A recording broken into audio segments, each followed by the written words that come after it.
През 1916 година бивакуващите наблизо войници от 7-ма пехотна рилска дивизия построяват този военен паметник Чешма. Здравейте, аз съм Мира и днес ще ви разкажа за село Кромидово.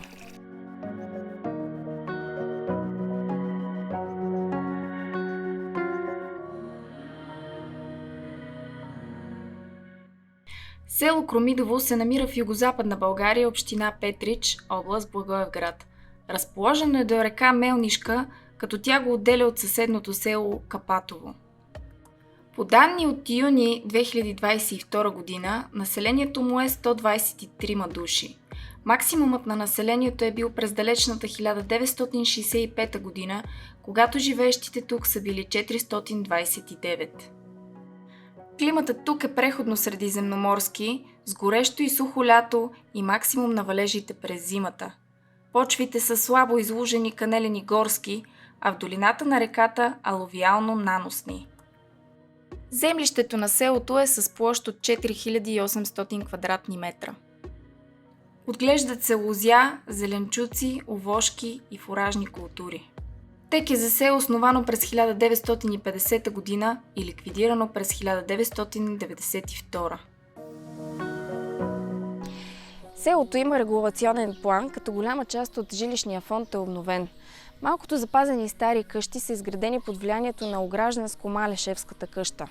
Те са двуетажни, едноделни или двуделни, като по-новите са с измазана фасада. При този тип къща има огнище във всяко помещение.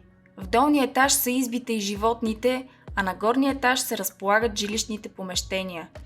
Особеност са чердаклиите хамбари, долепени или свързани с мост с етажа на сградата. Характерна за този тип къщи е така наречената вратица, която представлява по-ниска врата от входната, разположена на една от стените, близо до огнището. Тя служи за проветряване и бързо напускане на къщата при опасност.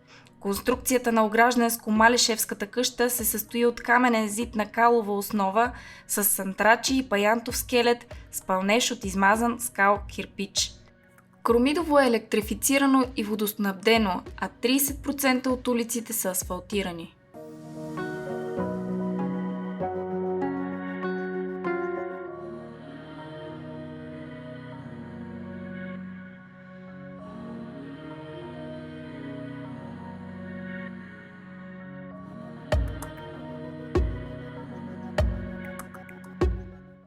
Край селото са намерени останки от селище от късния период на желязната епоха, надгробна могила от същата епоха, както и следи от човешка дейност от античността, средновековието и османския период.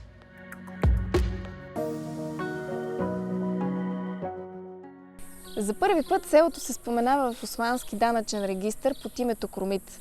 По-късно се появява като Кромидова или Крумидова. Било е със смесено население, българско и турско, с преобладаващо българско.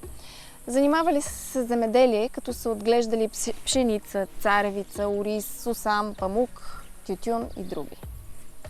Произвеждат се сусамово масло и памук, които се продават на пазарите в близките градове. През 1912 година, когато селото е освободено от османско робство, турското население се изселва. През 1913 година, по време на Междусъюзническата война, селото е завзето и опожарено от гръцката армия. Чешмата, която ви показах в началото на видеото, се намира в северния край на селото.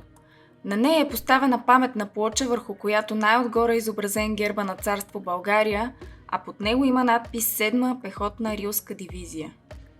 Между 1917 и 1920 година в селото се заселват българи бежанци от село Еникьо и Серско.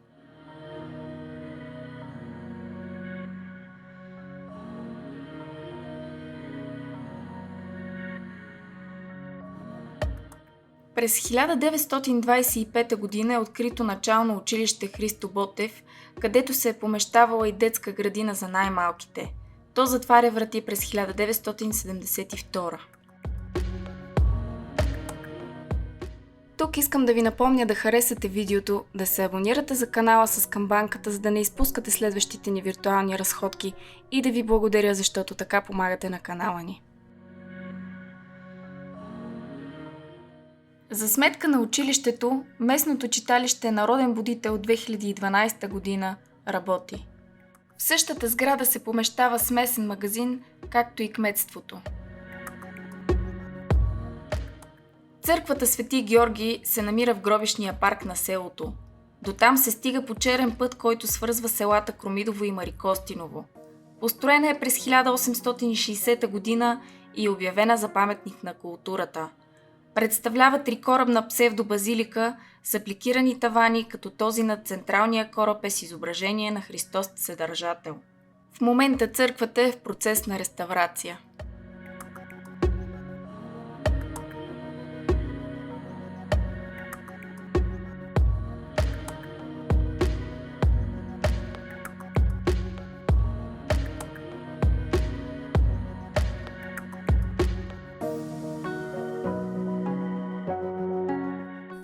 Северозападно край селото има 3 минерални извора с температура 38 градуса. Самата баня отдавна не работи, но преди години е кипяла от живот, тъй като жителите от околните села са идвали тук да се къпят. Напомням, че преди години не е имало баня във всяка къща.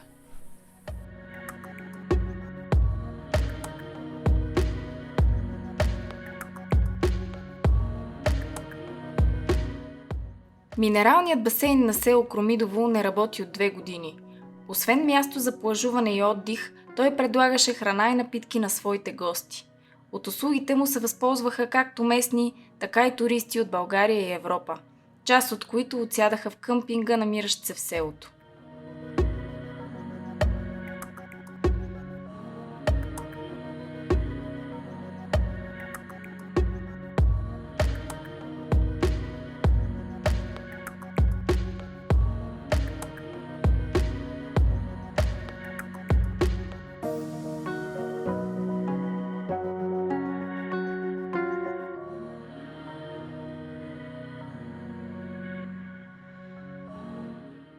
Къмпинг Кромидово, който споменах преди малко, се стопанисва от британско семейство, поради което голяма част от гостите са чужденци. Стопаните Сара и Джон поддържат къмпинга по британски модел, като се стараят всичко да е максимално екологично. Разполагат с голяма база, като в двора има 10 места за палатки, 10 за каравани и в самата къща има още 10 легла. Отворено е от март до октомври.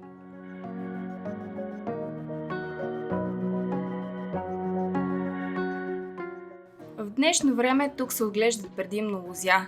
Малко над селото е разположена винарска изба Орбелус, която е интересна с формата си на вкопана бъчва. Тя е отворена за посетители през 2014 година, като първите лозови масиви са засадени още през 2006.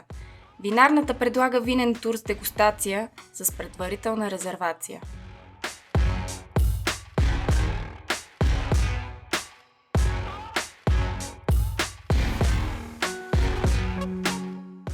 В село Кромидово през 1937 е роден Крум Василчев, български политик, председател на бюрото на БСФС в периода 1979-1982 година.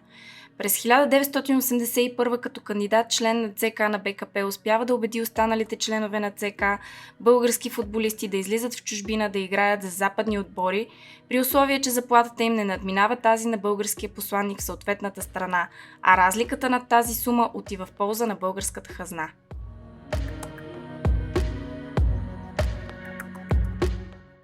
Автобусната спирка се намира в северния край на селото и осигурява ежедневен транспорт по линията София-Катунци.